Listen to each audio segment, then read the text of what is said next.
नमस्कार, जय हिंद। मैं आपका दोस्त राम रघुवंशी स्वागत करता हूं आपके अपने YouTube channel online study with DK पर।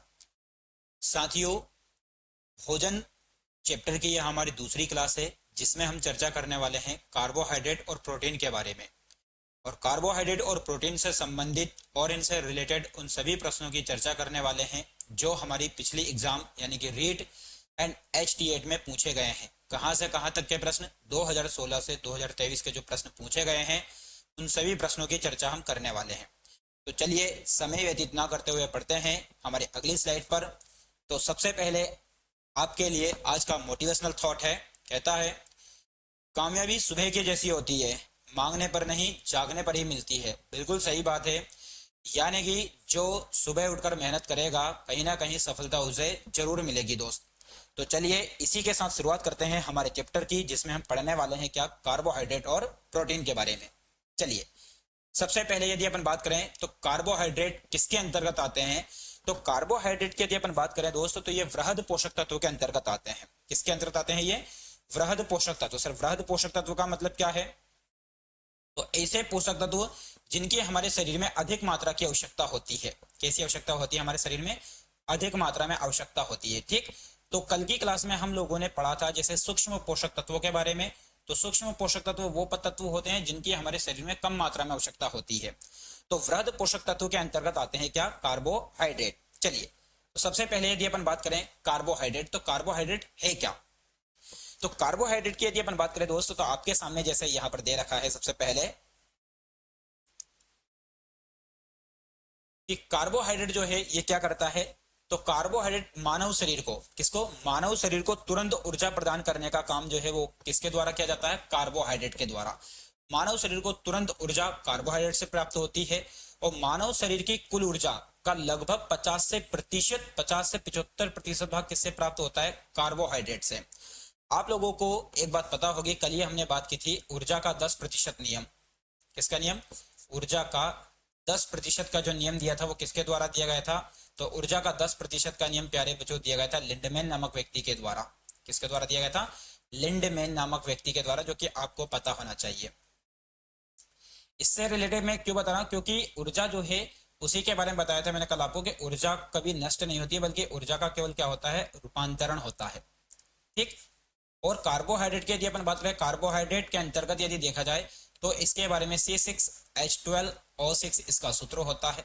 ठीक, वहीं यदि अपन बात करें कि कार्बोहाइड्रेट ही सबसे पहले हमें दिया जाता है, यदि कोई व्यक्ति बीमार होता है तो कार्बोहाइड्रेट के रूप में ग्लूकोज की बोतल उसे सबसे पहले चढ़ाई जाती है दोस्त। ठीक, तो आगे यदि बात करें इसी में देखें तो कार्बोहाइड्रेट और क्या करता है, तो यहां पर दे रखा है जैसे कि आपका कार्बोहाइड्रेट को मानव शरीर के अंदर किसके रूप में ग्रहण किया जाता है दोस्तों? तो मानव शरीर के अंतर्गत ग्लूकोज के रूप में ग्रहण किया जाता है। अभी आप लोगों को बताया। ठीक, सबसे सरल कार्बोहाइड्रेट क्या होता है? ग्लूकोज। से सरल का मतलब जो आसानी से टूट जाता है, जो आसानी से हमारे ब्लड के साथ मिल जाता है। ठीक, कार्बोहाइड्रेट का सूत्र आपके सामने दे रखा C6H12O6 से मिलकर बना होता है, जिसका अनुपात क्या है? 1:2:1 के अनुपात में है। सर अनुपात 1:2:1 के अनुपात का मतलब क्या है? देखो कार्बन की संख्या यहाँ पे 6, हाइड्रोजन की संख्या 12 और ऑक्सीजन की संख्या 6, तो 1:2:1 अनुपात का मतलब यह है। सामान्य मनुष्य की यदि अपन बात करें तो सामान्य मनुष्य को प्रतिदिन 200 से 300 ग्राम कार्बोहाइड्रेट की आवश्यकता होती है। सबसे सरल कार्बोहाइड्रेट की यदि अपन बात करते हैं, स्वाद में कैसे होते हैं? मीठे होते हैं, इसलिए इन्हें क्या कहते हैं दोस्त? शर्करा भी कहते हैं। ठीक, तो जो कार्बोहाइड्रेट सरल होते हैं उनको क्या कहते हैं? शर्करा। संतुलित भोजन में सामान्य कैलोरी की मात्रा कितनी होती है? 3000 कैलोरी होती है। ध्यान रखना, ये पूछा जाता है एग्जाम में कि संतुलित भोजन में सामान्य कैलोरी कितनी होती है? 3000 कैलोरी होती है दोस्त। ठीक है, चलिए आगे बढ़ते हैं। कार्बोहाइड्रेट की प्राप्ति। अब कार्बोहाइड्रेट की प्राप्ति के स्रोत में सबसे पहले देखें तो अनाजों में यदि अपन बात करें तो सबसे ज्यादा किस अनाज में कार्बोहाइड्रेट होता है? तो सर्वाधिक मात्रा में जो कार्बोहाइड्रेट होता है वो किसमें होता है? चावल में। ठीक, दूसरा यदि फलों की बात करें तो फलों में सबसे ज्यादा कार्बोहाइड्रेट किससे प्राप्त होता है? तो प्यारे बच्चों ये होता है किससे? केले से। वहीं सब्जियों में यदि अपन बात करें कि सभी सब्जियों में सर्वाधिक कार्बोहाइड्रेट किससे प्राप्त होता है, तो ये होता है किससे? आलू से होता है। चावल से अनाजों में, केला जो है वो फल के अंतर्गत आता है, और सब्जियों में किससे? आलू से आता है। अब शरीर में जो हमारे शरीर के अंदर जो ऊर्जा होती है उसको किसके रूप में मापते हैं? तो जो भोजन की ऊर्जा जो होती है उसको किसके रूप में मापते हैं दोस्त? कैलोरी के रूप में मानते हैं। ठीक। ऊर्जा के रूप में यदि देखा जाए तो कार्बोहाइड्रेट भी ऊर्जा का स्रोत है, वसा भी है और प्रोटीन भी है, लेकिन प्रोटीन कहीं ना कहीं हम लोगों ने देखेंगे आगे कि ये हमारे शरीर का वृद्धि और विकास करने में सहायक होता है ज्यादातर। ठीक है, चलिए आगे।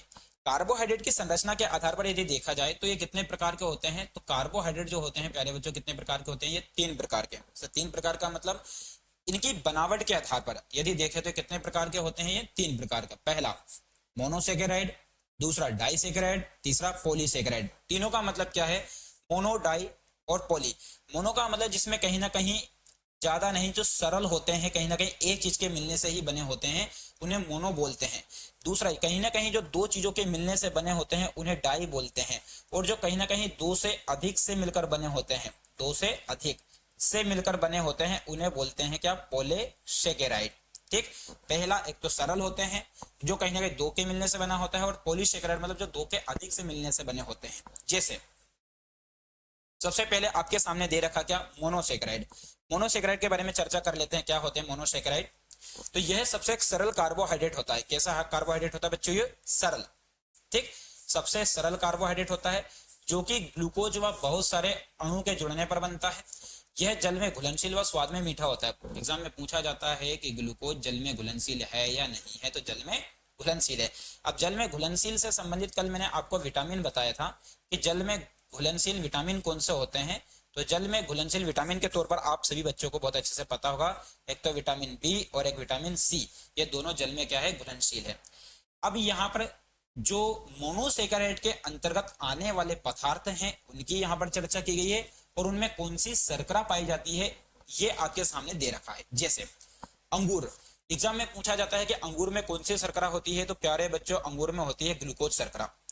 वहीं दूसरे नंबर पर रक्त, तो रक्त में कौन सी शर्करा होती है, तो रक्त में भी ग्लूकोज शर्करा होती है। तीसरे नंबर पर फल व शहद, फल व शहद में यदि देखा जाए तो कौन सी शर्करा होती है, फ्रक्टोज। अब फ्रक्टोज शर्करा से एक बात आप लोगों को याद रखना है कि सबसे मीठी शर्करा जो होती है प्रकृति के अंतर्गत, सबसे मीठी शर्करा, सबसे मीठी, तो सबसे मीठी शर्करा जो होती है वो फ्रक्टोज ही होती है, ये आप लोगों को पता होना चाहिए। ठीक, बाकी सबसे मीठा पदार्थ जो होता है वो सेकेरिन।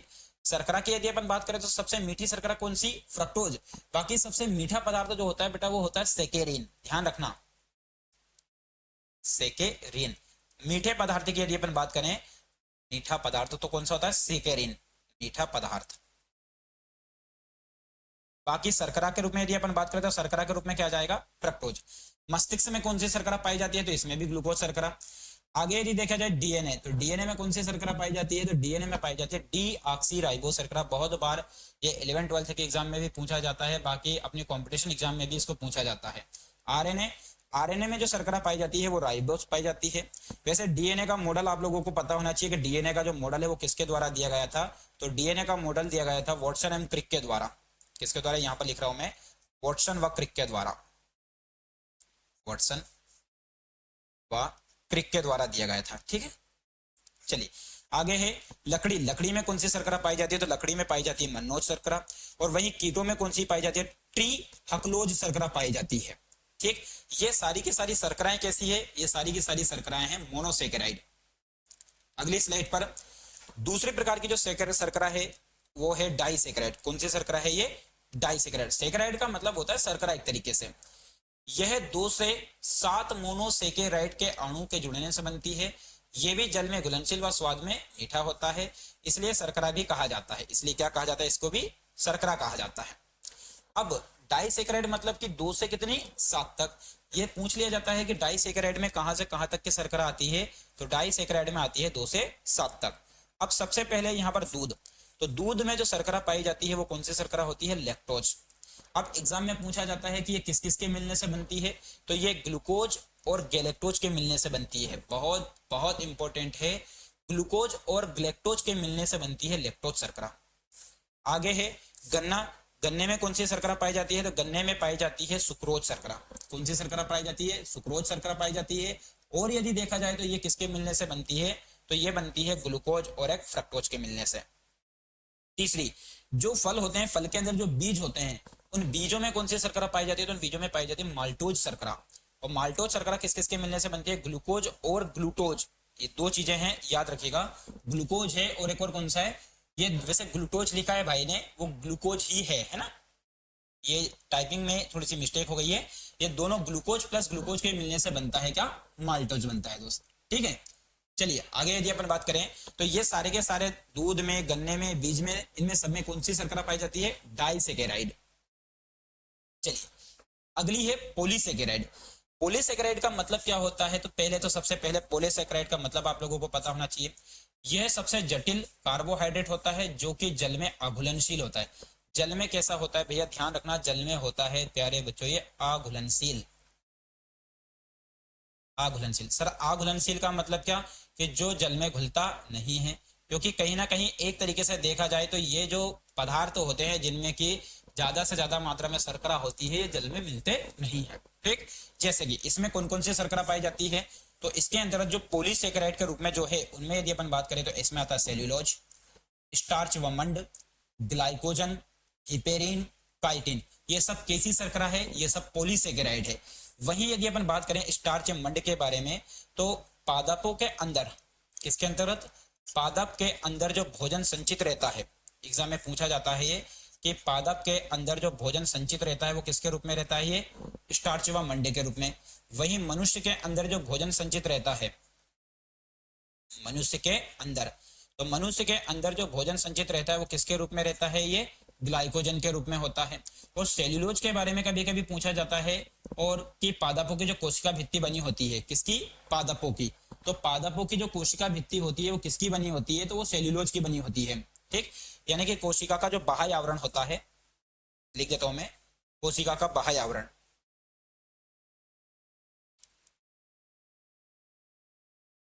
कोशिका का बाह्य आवरण किसका बना होता है, ये बाह्य आवरण, ये बना होता है किसका, सेल्यूलोज का बना होता है, ठीक।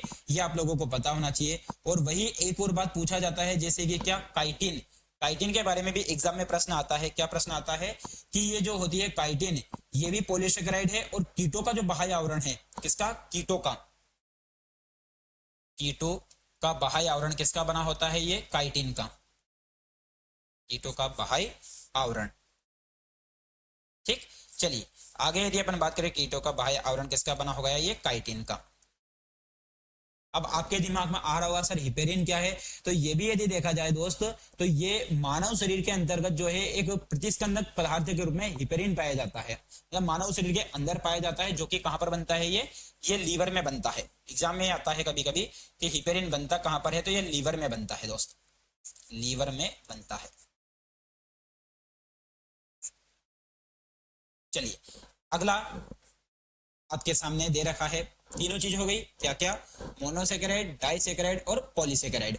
अब हम चर्चा करते हैं प्यारे बच्चों प्रोटीन के बारे में, कि प्रोटीन होते क्या हैं। तो शुरुआत में ही मैंने आप लोगों को बताया कि प्रोटीन की यदि अपन बात करें तो ये मानव शरीर के वृद्धि एवं विकास के लिए सहायक होते हैं। मानव शरीर में, मानव शरीर में वृद्धि एवं विकास के लिए सहायक, वृद्धि एवं विकास के लिए सहायक है, वृद्धि एवं,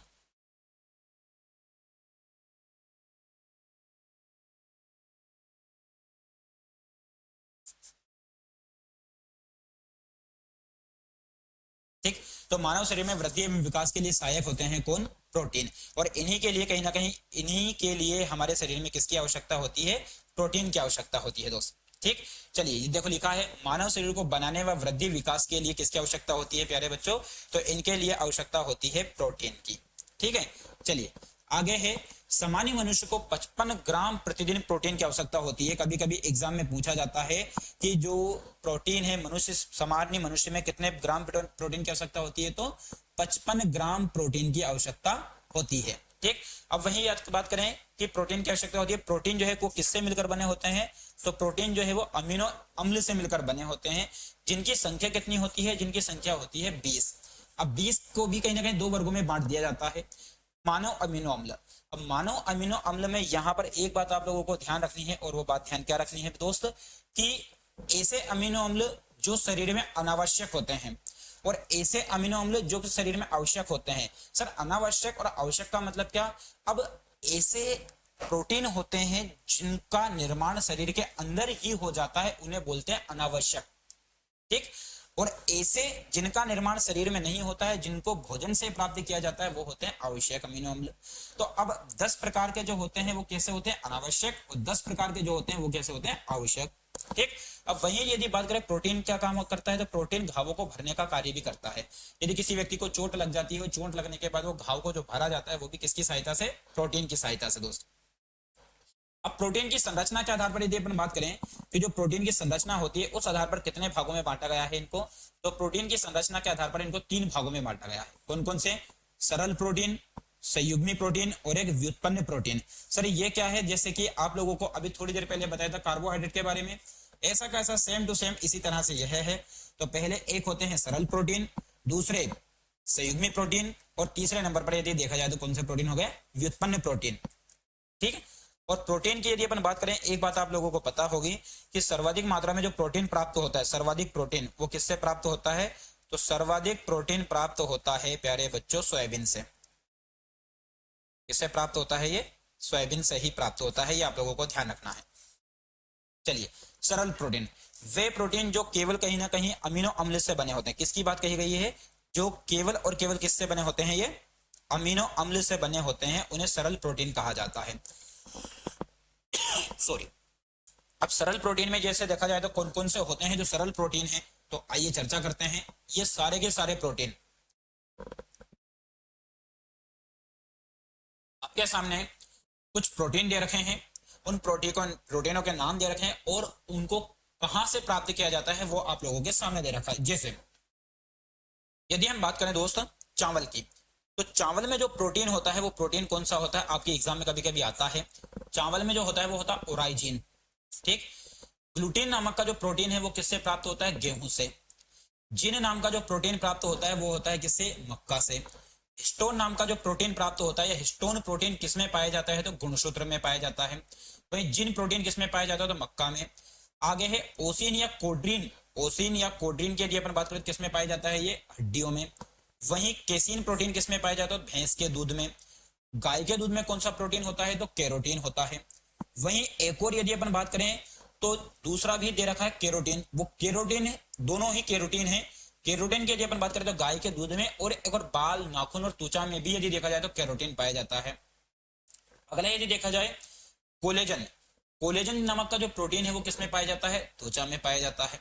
अंडे में एल्ब्यूमिन भी पाया जाता है, आप लोगों को पता होगा एल्ब्यूमिन, लेकिन उसको एल्ब्यूमिन भी कहा जाता है। मांसपेशियों में कौन सा पाया जाता है, तो एक्टिव व मायोसिन प्रोटीन पाया जाता है। प्राथ्रोम्बिन की यदि अपन बात करें तो प्राथ्रोम्बिन में प्रोटीन किसमें पाया जाता है, रक्त में। और रेशम के धागे में जो पाया जाता है वो कौन सा पाया जाता है, फाइब्रियान। तो ये सारे के सारे प्रोटीन वो है जो कहीं ना कहीं एग्जाम में पूछे जाते हैं, जो कि आप सभी बच्चों को पता होना चाहिए। अब इसके अलावा यदि अपन बात करें तो जीव जंतुओं के अंदर जो प्रोटीन पाया जाता है, जीव जंतु के अंदर, उस प्रोटीन का नाम याद रखना, कोलेजन। कोलेजन प्रोटीन, ये एग्जाम में आता है कि कोलेजन प्रोटीन किसमें पाया जाता है भैया, तो कोलेजन प्रोटीन पाया जाता है जीव जंतु में, जीव जंतु। ठीक। वहीं यदि अपन बात करें एक और है कि पेड़ पौधों में कौन सा प्रोटीन ज्यादा पाया जाता है, पेड़ पौधों में ना, पेड़ पौधों में। तो मेरे डियर स्टूडेंट, पेड़ पौधों में जो पाया जाता है वो पाया जाता है रूबिस्को प्रोटीन। इसका कौन सा, रूबिस्को, रूबिस्को, ये याद रखना है ना, रूबिस्को प्रोटीन। चलिए, ये सारे के सारे प्रोटीन हो गए कौन से, सरल। सरल के बात करते हैं, बात करते हैं संयुग्मी प्रोटीन। संयुग्मी प्रोटीन का मतलब क्या होता है, तो संयुग्मी प्रोटीन का मतलब वह प्रोटीन जो कि अमीनो अम्ल के अलावा अन्य तत्वों के मिलाने पर बनते हैं, उन्हें क्या बोलते हैं, संयुग्मी प्रोटीन कहा जाता है। संयुग्मी प्रोटीन का मतलब जो कहीं ना कहीं दो प्रोटीनों के मिलने से बनते हो। जैसे एक हो गया हीमोग्लोबिन, तो हीमोग्लोबिन किस किस के मिलने से बनता है, एक तो बनता है ये हीम के मिलने से, हीम किसके मिलने से भैया, हीम। और दूसरा किसके मिलने से बनता है, ये ग्लोबल प्रोटीन के मिलने से बनता है, ग्लोबिन प्रोटीन। तो इन दोनों के मिलने से बनता है हीम का मतलब क्या होता है, हीम का मतलब फेरस। ठीक है। तो एक तो फेरस और ग्लोबिन प्रोटीन के मिलने से बनता है क्या, हीमोग्लोबिन, जो कि किस में पाया जाता है, सभी को पता होगा, रक्त में पाया जाता है। ठीक। चलिए, आप लोगों को कल भी बताया था कि हमारे रंग का, ब्लड का रंग लाल क्यों होता है, तो किसके कारण होता है, हीमोग्लोबिन के कारण। तीसरा प्रोटीन व्युत्पन्न प्रोटीन। व्युत्पन्न प्रोटीन का मतलब क्या होता है, तो व्युत्पन्न प्रोटीन का मतलब होता है प्यारे बच्चों ऐसे प्रोटीन वे प्रोटीन जो कि सरल व संयुग्मी प्रोटीन टूटने पर बनती हैं उन्हें व्युत्पन्न, यानी कि दोनों के मिलने से या दोनों अलग अलग टूट जाते हैं सरल और संयुग्मी, तो कौन सा बन जाता है आपका व्युत्पन्न प्रोटीन बन जाता है। अब व्युत्पन्न प्रोटीन की यदि अपन बात करें इसमें, तो यहां पर एक चीज आप लोगों को बहुत अच्छे से याद रखना है। क्या याद रखना है भैया? वो याद ये रखना है कि प्रोटीन की कमी से होने वाले रोग कौन से हैं। तो प्रोटीन की कमी से होने वाले जो रोग हैं ये बहुत ज्यादा मात्रा में पूछा जाता है। प्रोटीन की कमी से होने वाले रोग हैं, एक तो मेरास्मस, कौन सा रोग है? मेरास्मस, जो कि किस में होता है? बच्चों में। दूसरा है क्वाशियोरकर, जो कि किस में होता है? सामान्य पुरुष में होता है। सर होता क्या है इनमें? तो आप खुद देख पा रहे हैं यहाँ पर कि जो बच्चा होता है बिल्कुल एकदम दुबला पतला सा हो जाता है, जिसको मेरास्मस रोग हो जाता है। किसकी कमी से होता है? ये प्रोटीन। क्वाशियोरकर में क्या होता है? तो उनके शरीर का आकार जो है वो अनियंत्रित हो जाता है, तो वो होता है क्वाशियोरकर। ठीक, तो ये दो प्रकार के रोग किस पे होते हैं? प्रोटीन की कमी से होते हैं। एक चीज जैसे कि आपके सामने यहाँ पर व्युत्पन्न प्रोटीन है, तो इस व्युत्पन्न प्रोटीन को यदि अपन बात करते हैं, इसके अंतर्गत आता है एक पेप्टोन। कौन सा प्रोटीन है? पेप्टोन प्रोटीन जो होता है वो कैसा प्रोटीन होता है? ये व्युत्पन्न होता है दोस्त। ठीक, और यदि एक और बात आप लोगों को यदि याद रहे, तो वो याद रखने वाली बात यह है कि जो इनेमल होता है, तो इनेमल के बारे में आप लोगों को पता होगा, शरीर का जो सबसे कठोर भाग होता है दोस्त, हमारे शरीर का सबसे कठोर भाग इनेमल। एग्जाम में कभी ये मेरे दिमाग में आया था एकदम, तो आप लोगों को बता दूं, शरीर का सबसे कठोर भाग होता है ना, शरीर का सबसे कठोर भाग। चलिए, तो ये बात होगी किसके बारे में? प्रोटीन के बारे में। ठीक, अब हम आगे चर्चा करते हैं किसके बारे में? प्रश्नों के बारे में। यानी कि अभी तक जो हमने पढ़ा है उनसे संबंधित कुछ प्रश्न दिए हैं आपके सामने, उन प्रश्नों की चर्चा करते हैं। चलिए देखते हैं सबसे पहला प्रश्न। नशीली दवाओं की लत को नियंत्रित करने हेतु आमतौर पर प्रयुक्त की जाने वाली औषधि का क्या नाम है? मतलब बहुत सारे लोग ऐसे होते हैं जिनको किसी ना किसी चीज की आदत हो जाती है, तो उससे दूर करने के लिए कौन सी औषधि का प्रयोग किया जाता है दोस्त? तो उसको दूर करने के लिए जिस औषधि का प्रयोग किया जाता है उस औषधि का नाम है पेथिडिन। याद रखना, उसका नाम क्या है? पेथिडिन। ठीक है, चलिए अगला प्रश्न है दूसरा।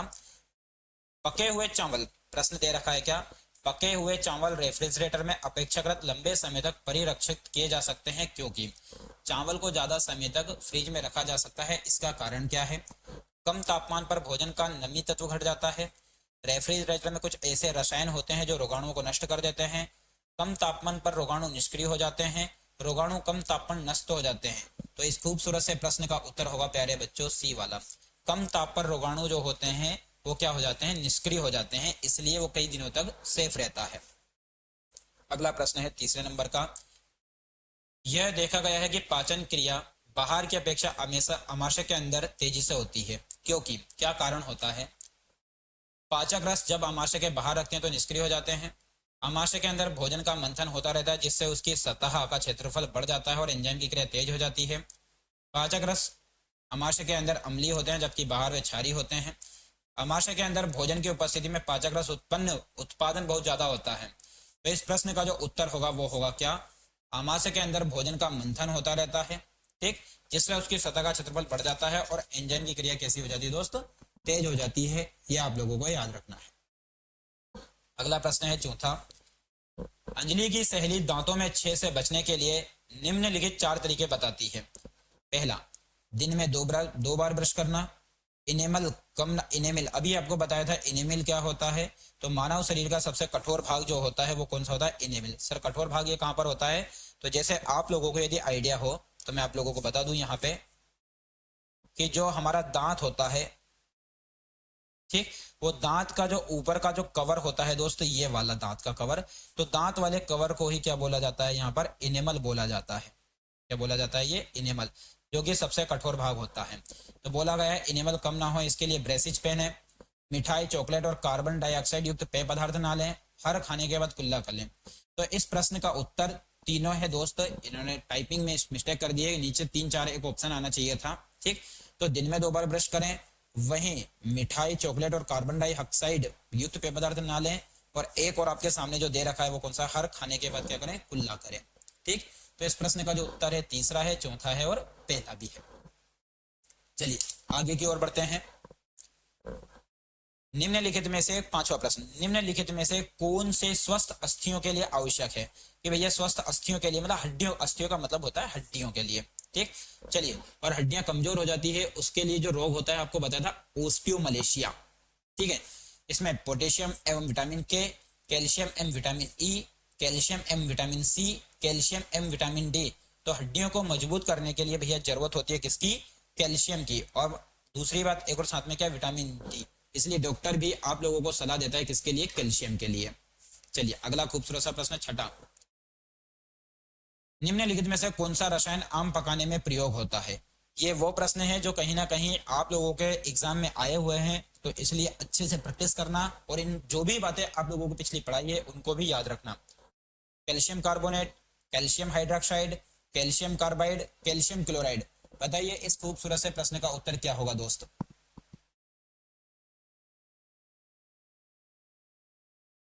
तो इस खूबसूरत से प्रश्न का उत्तर होगा आपके सामने कैल्शियम कार्बाइड, ठीक। तो आम पकाने में जिसका प्रयोग किया जाता है, आम को पकाने के लिए किया जाता है किसका प्रयोग? कैल्शियम कार्बाइड का।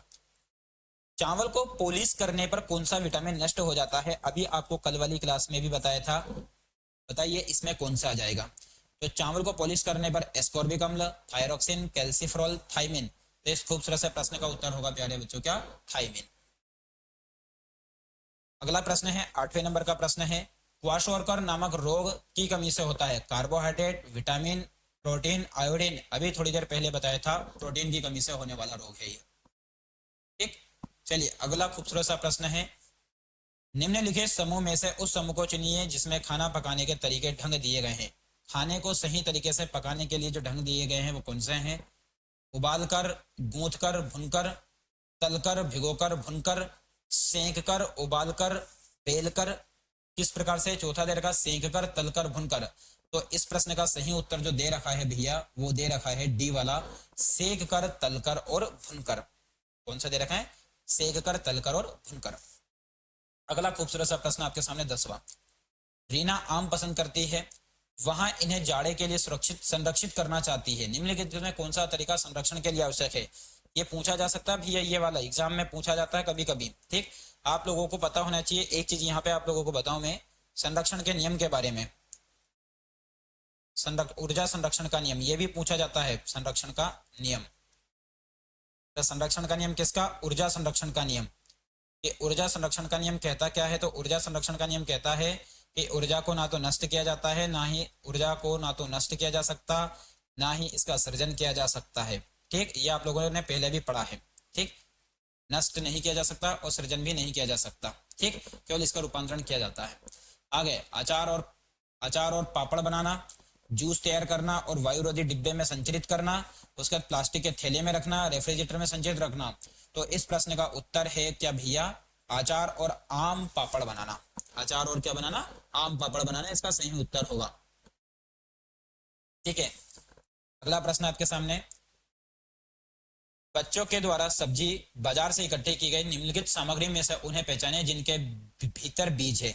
ऐसी कौन सी सब्जी है जिनके अंदर बीज है? जैसे आलू है, टमाटर है, नाशपाती है, चीकू है, भिंडी है, करेला है, प्याज है, खीरा है। यदि प्यारे बच्चों इसमें देखा जाए तो प्याज जो होता है इसमें यदि देखा जाए तो इसमें क्या नहीं होता है? बीज नहीं होता है। वही यदि अपन बात करें एक और आपके सामने यहाँ पर आलू की यदि अपन बात करें तो आलू में भी क्या नहीं होता? बीज। जो जहां पर आलू होगा और प्याज होगा उसे कट कर देते हैं। तो ऐसा तो हमारे इसमें कोई दे ही नहीं रखा है, फिर आप क्या लगाएंगे? अब बस यही तो होता है कि इसमें पहचान करके लगाना होता है दोस्त। अब बचा क्या क्या है इसमें? इसमें टमाटर में बीज पाए जाते हैं, बिल्कुल पाए जाते हैं। नाशपाती में बीज पाए जाते हैं, हाँ पाए जाते हैं। चीकू में पाए जाते हैं, भिंडी में पाए जाते हैं, करेला में पाए जाते हैं और खीरा में भी बीज पाए जाते हैं। मतलब टमाटर, नाशपाती, चीकू, भिंडी, करेला, प्याज, प्याज नहीं खीरा, इन सभी में पाया जाता है। मतलब इस प्रश्न का उत्तर होगा ये वाला, सी वाला। अगला 12वां प्रश्न है, खाद्य संरक्षण के लिए निम्नलिखित में से कौन सा जोड़ा ठीक नहीं है? पूछा गया है, क्या नहीं पूछा गया भैया? कौन सा जोड़ा ठीक नहीं है बताना है आपको। आलू चिप्स नहीं है, दूध पनीर नहीं है, सेब और जैम नहीं है, कच्चा आम अचार। मतलब ऐसा कौन सा जोड़ा है जिनको एक साथ संरक्षित नहीं किया जा सकता? और एक साथ संरक्षित कर लिया जाए तो वो कहीं ना कहीं खराब हो जाएंगे। तो आलू को तो बिल्कुल किया जा सकता है क्योंकि आलू से ही तो चिप्स बनती है, आलू और चिप्स को साथ रख सकते हैं। वहीं दूध और पनीर को रख सकते कि नहीं भैया बताओ? दूध और पनीर को, दूध से ही तो पनीर बनता है, दूध से पहले कैसे ही प्रोसेस करके उससे पनीर बनाया जाता है। लेकिन नहीं मेरे भाई, ध्यान रखना, दूध और पनीर को एक साथ संरक्षित नहीं किया जा सकता, क्योंकि इनको दोनों का यदि मिक्सअप हो गया तो दूध खराब हो जाएगा। ठीक है, चलिए अगला प्रश्न। ये इसका आंसर ये नहीं है, अदरवाइज आप ये वाला आंसर लगा दें, आंसर बी वाला सही है इसका। ठीक है, चलिए। दही निर्माण हेतु कौन सूक्ष्म जीव उत्तरदायी होता है? मतलब किसकी सहायता से दही बनाया जाता है? Aspergillus, retrovirus, Streptococcus, Lactobacillus. तो इस प्रश्न का सही उत्तर है लेक्टोबैसिलस। इंसुलिन की रासायनिक प्रकृति है। इंसुलिन की रासायनिक प्रकृति के बारे में पूछा गया है। विटामिन, प्रोटीन, वसा, कार्बोहाइड्रेट। तो इस प्रश्न का बहुत अच्छा सा उत्तर है क्या? प्रोटीन। लास्ट प्रश्न आज का। दूध से दही बनाने की प्रक्रिया को कहते हैं? प्रकाश संश्लेषण कहते हैं, उसके बाद आसवन कहते हैं, उसके बाद क्या बोलते हैं, किण्वन कहते हैं, स्टेरिलाइजेशन कहते हैं। तो प्यारे बच्चों, इस खूबसूरत से प्रश्न का उत्तर होगा दूध से दही बनाने की प्रक्रिया को बोलते हैं किण्वन। तो प्यारे बच्चों, आज के लिए इतना ही। मिलेंगे हम कल की क्लास में। आज की क्लास के लिए जय हिंद, जय भारत। देखने के लिए बहुत बहुत धन्यवाद।